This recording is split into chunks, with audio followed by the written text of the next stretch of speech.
The Independent Commission for Infrastructure Technical Working Group, or TWG, will be holding a meeting today. And for the details, we have our mobile journal na miss na malamang ang ICI, ang lugar na yan, si Arles de los Santos. Arles, anong naramdaman mo nung nakita mo yung fasad? At biruin mo, buhay pa pala yung ICI?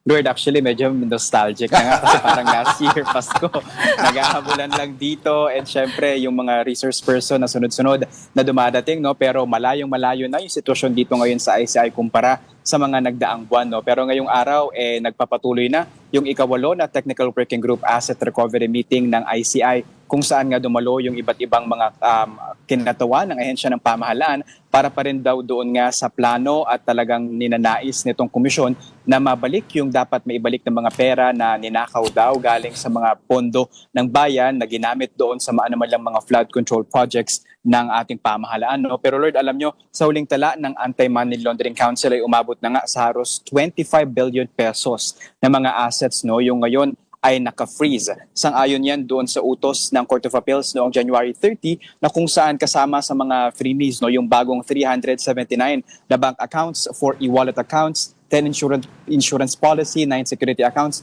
at 55 na real properties. No? Kasama sa mga tinarget ng bangko, yung isang kontratista na kumpanya ng kontratista na nakakuha daw ng maraming mga proyekto ng flood control project sa Bulacan na later on ay nadiskubre na non-existent nga raw. No? Hindi yan pinangalanan ng AMLAC pero kasama yan sa mga na-freeze na mga assets dito. No? At ngayon dito lamang sa ating kaliwa ay nagpapatuloy yung pagdinig kung saan narinig natin si ASEC Aboy Paraiso ng CICC, no, na siya yung tagapagdaloy kasi ng programa dito ngayong araw, pagpupulong rather, kung saan sinabi niya na bagaman restricted ang galaw ng ICI ngayon, magpapatuloy pa rin daw yung kanilang mission nga, no, itong iba't ibang mga ahensya ng pamahalaan at dahil may sapat naman na bilang ng mga kinatawan ng ahensya, nag-conduct na sila ng forward.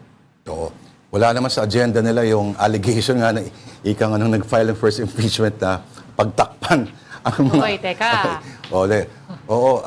Okay, so si Secretary Aboy Paraiso ang nangunguna. Parang last time siya rin yata no? At napakaraming kailangan nilang problemahin. Pero February 3, tama kung di yung nagkakamali. Ito yung petsa. February 3 ngayon, di ba? Today, Ito yung petsa na sinasabi dati ni Ombudsman Boying na narinig niya hanggang February 3 na lang daw yung ICI. So biruin mo na outlive ng ICI yung prediction.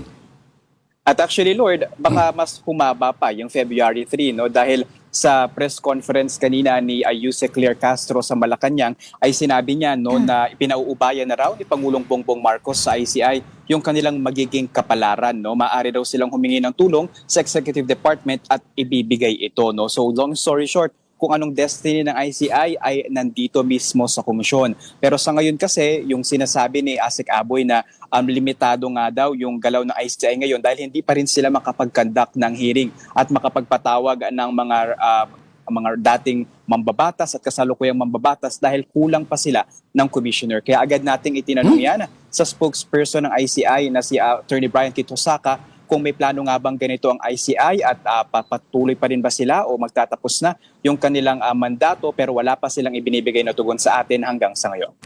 Arla, sorry, meron ba silang, may nabanggit ba about replacing yung mga commissioners na nag-resign?